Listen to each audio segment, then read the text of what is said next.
And I'm Frank, and today we're enumerating the second half of Unit 8A, Motivation, in Meyer's Psychology for AP textbook. So let's get started. All right, Frank, show us what you got. It's time to talk about everyone's favorite topic, sex. Thanks to two psychologists filming 10,000 sexual interactions, we know that the sexual response cycle has 4 stages, similar in men and women. They are first, excitement, when blood pressure initially rises. Plateau, when breathing, pulse, and blood pressure rates continue to increase.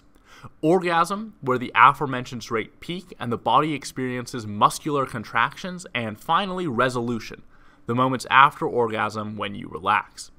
Sadly, males have what's called a refractory period, or a period of time after orgasm in which you cannot have another orgasm, whereas women can have multiple orgasms in a row. No fair.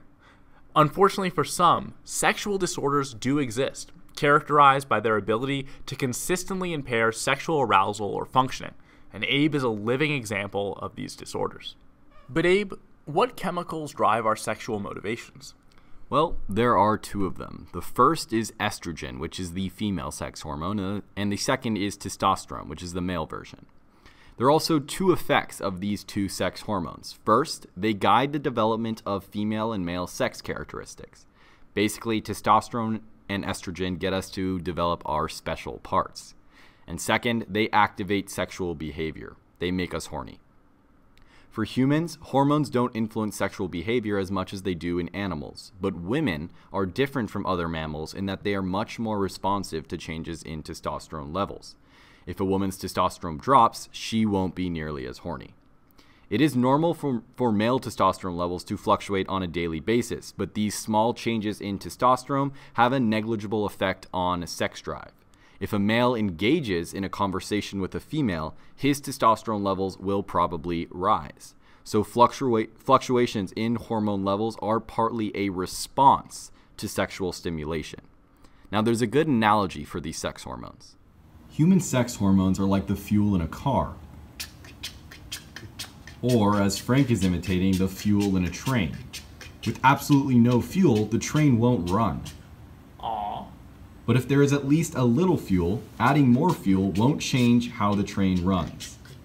In this same way, hormones are a necessary motivator for sexual behavior, but there are many other important influencing factors, such as psychological stimuli. Now let's discuss the psychology of sex. And first, we're going to discuss external stimuli. Basically, both men and women get aroused when they're exposed to erotic material. And sexually explicit material does have adverse effects on us. And Myers basically goes on to tell us in a long, inflated manner that porn is bad for us. For example, when people see women being sexually coerced in the media, they become desensitized to it, and male willingness to hurt women increases. It's also important to note that the brain is the most significant sex organ, so people who have lost sensation in their genitals can still have a sex drive. Also, in general, men like Frank and I fantasize about sex more often and less romantically than our female counterparts do. All right, Frank, so I'm still just barely a teenager, so can you tell me about adolescent sexuality? It would be my genuine pleasure. In 1900, only 3% of Americans had premarital sex. Although a small minority of people remain committed to this goal, happily things have changed. However, teen pregnancy is a serious issue, and there are several factors that influence it. The first is ignorance, then minimal communication about birth control, whether in schools or in the home. Third is guilt related to sexual activity. If you feel guilty after having sex, you're less likely to seek out birth control. Fourth is alcohol use. People intoxicated are generally less likely to use protection. And finally, media norms about unprotected sex. The bottom line of all these is that to avoid teen pregnancy, men should always use protection, and sexually active women should be using birth control. Simple as that. The other risk of unprotected sex is contracting an STI, or sexually transmitted infection. Again, the use of condoms cannot be overemphasized in their ability to stop STIs. Another side of the coin is abstinence from sexual activity, characterized by high intelligence, religious engagement, and the presence of a father in the home. Abe, at my school of UC Berkeley, we spend a lot of time discussing all the different sexual orientations a person can have. Can you tell me a little bit more about that? Sure. Let's talk about what sexual orientation is, and that's our sexual preference, which can be homosexual or heterosexual. 3 to 4% of men and 1 to 2% of women are actually homosexual.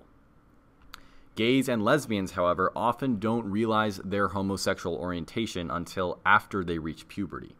As adults, their partnerships are very, very similar to heterosexual couples in love. Most psychologists believe sexual orientation is neither willfully changed nor willfully chosen, and that it's similar to being left-handed or right-handed.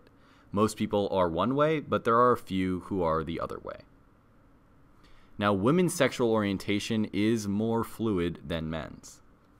For example, while a high sex drive in a man like Frank is associated with increased levels of sexual attraction to females, a high sex drive in a woman is associated with increased attraction to both males and females. There seems to be no evidence of homosexuality deriving from problems in the family, unusual sex hormone levels, or sexual abuse during childhood. So if there are environmental factors influencing homosexuality, we don't know what they are yet. One interesting trend that has been proven with data is that men with older brothers are a bit more likely to be gay. And homosexuality is also a natural part of the animal world. Just take a trip to New York and look at the penguins Wendell and Cass. So Frank, is there anything physically different about gay people? Well, actually, Abe, in a groundbreaking 1994 study, gay scientist Simon Levy determined that the hypothalamus of gay and straight men were actually biologically different. Yet another way in which everything physiological is at the same time psychological. The next question is, can sexual orientation be determined by genes? The evidence seems to point to yes. Homosexuality tends to run in families, and twins are more likely to be born both gay than half and half. And the most likely explanation is that homosexuality in humans is controlled by a multitude of genes. Gay men also develop in the womb in some ways that mirror women, and the same is true for lesbians. The next section is sex and human values.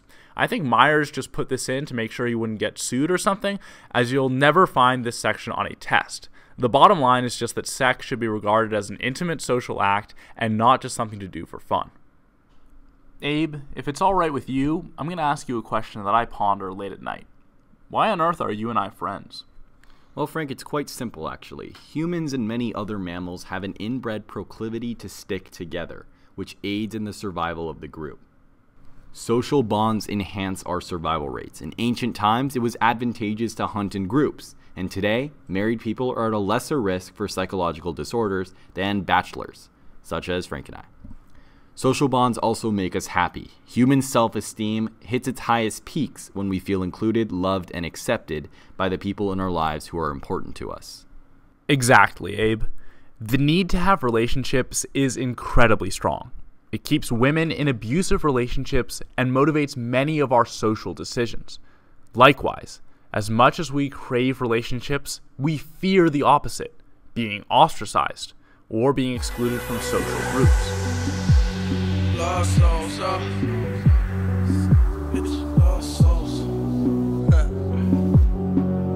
Abe, what are you doing?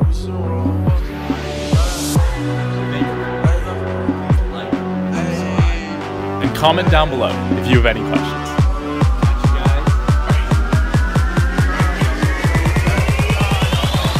These bitches lost souls, and I know